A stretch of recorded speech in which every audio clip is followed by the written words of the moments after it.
Good day, grade 9s. We'll continue with two-dimensional shapes. We're moving on today to quadrilaterals. I've written you a brief summary so that you can understand the concept of quadrilaterals. Quadrilaterals by name just means it's a four-sided figure. It has no properties itself. But all quadrilaterals have interior angles that add up to 360 degrees. If you can actually visualize it, a quadrilateral consists of two triangles. If each triangle adds up to 180, and there are two triangles in a quadrilateral, it makes sense that the angles in a quadrilateral add up to 360. Once the quadrilaterals move into specific shapes, then it gets extra properties. So if you look at the first shape, which is the least properties, it's a four-sided shape, still considered to be a quadrilateral, but it has one pair of parallel sides, ultimately known as the trapezium. The second type of quadrilateral is called the cut.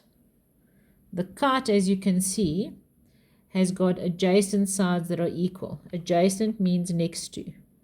The adjacent sides are equal, the two bottom adjacent sides and the two top adjacent sides. Diagonals, diagonals go from a vertex point to another vertex point. The diagonals intersect at a 90-degree angle. And when the diagonals do that, they actually bisect the angles. Bisect means they cut them exactly in half. So if that was 30, that would also be 30. This would be 40 and 40. They don't need to be the same. The third concept, which becomes quite a big section in grade 10, is called the parallelograms, abbreviated palms. The properties of a palm are as follows. Both pairs of opposite sides are parallel. Both pairs of opposite sides are equal. Diagonals bisect each other. Or one side equal and parallel, or both pairs of opposite angles are equal. So this is classified as a parallelogram. Then we move on to the rhombus, the rectangle, and the square. The rhombus, the rectangle, and the square is also classified as a parallelogram because they have the same properties as a parallelogram but extra. So for example, if I ask you what are the properties of a rhombus, you will tell me it has all these properties plus extra. And the extra properties are that the adjacent sides are also all equal and that the diagonals intersect at 90 degrees.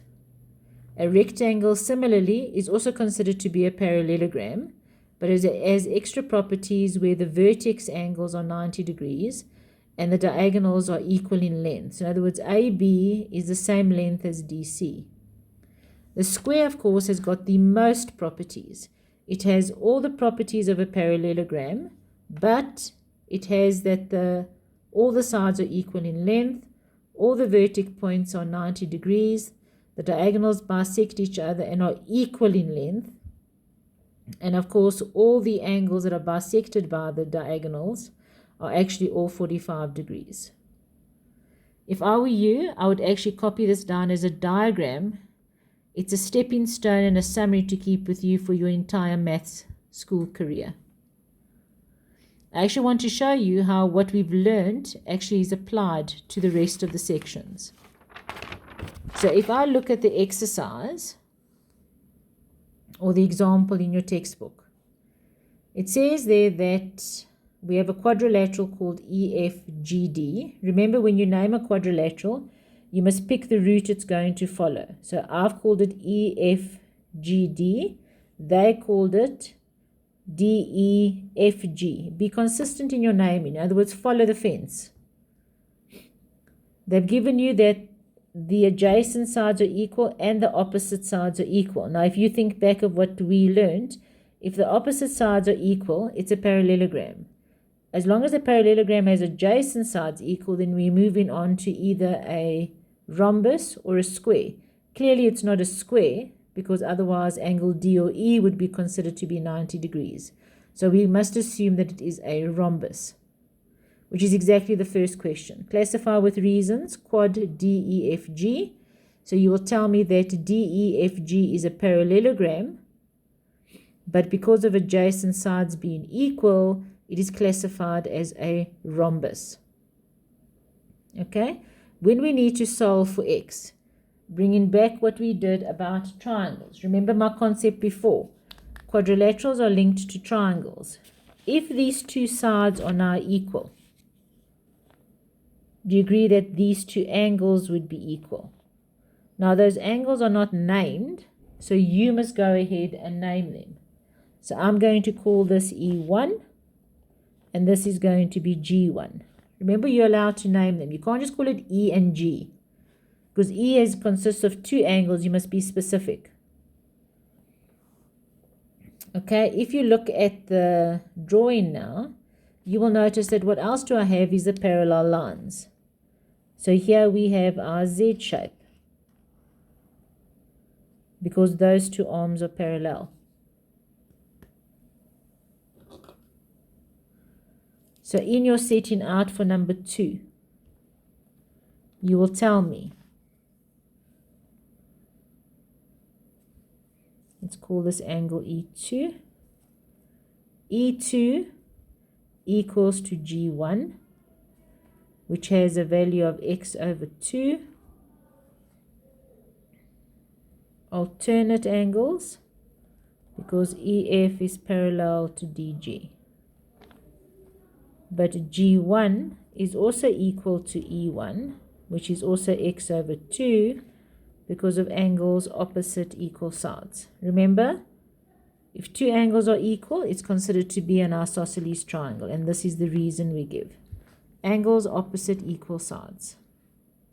Now, the minute we have that, do you notice that you can actually, you know all the angles in the triangle, and you only have one letter to solve for. So when you write it, you will say angle D plus E1 plus G1 equals to 180 degrees. The reason would be some angles of triangle DEG.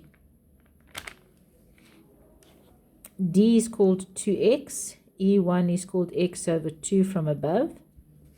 G1 is also called x over 2 from above. Okay, I don't like to work with fractions. I would actually do my LCD here. Otherwise, if you are smart enough to see the relationship, these are all like terms. So this is considered to be a half x and a half x. So 2x plus a half x plus a half x makes this 1x.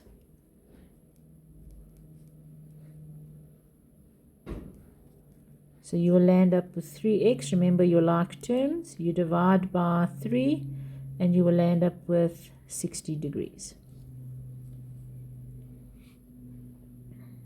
Okay, you then put the values in. So if x equals to 60, this we said was x over 2, which would make this 30 degrees. This would make it also 30 degrees. And this would make it 2 times 60, which would make it 120 degrees. And check your values. 120 plus 30 is 150, plus 30 is 180. Answering question 3, classify a triangle EFG with reasons. So you will tell me that angle E1, which equals to G1, is 30 degrees, and therefore triangle EDG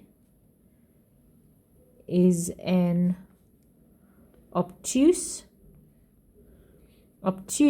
because that one angle is more than 90, which makes 120. Isosceles, meaning two angles are equal, triangle.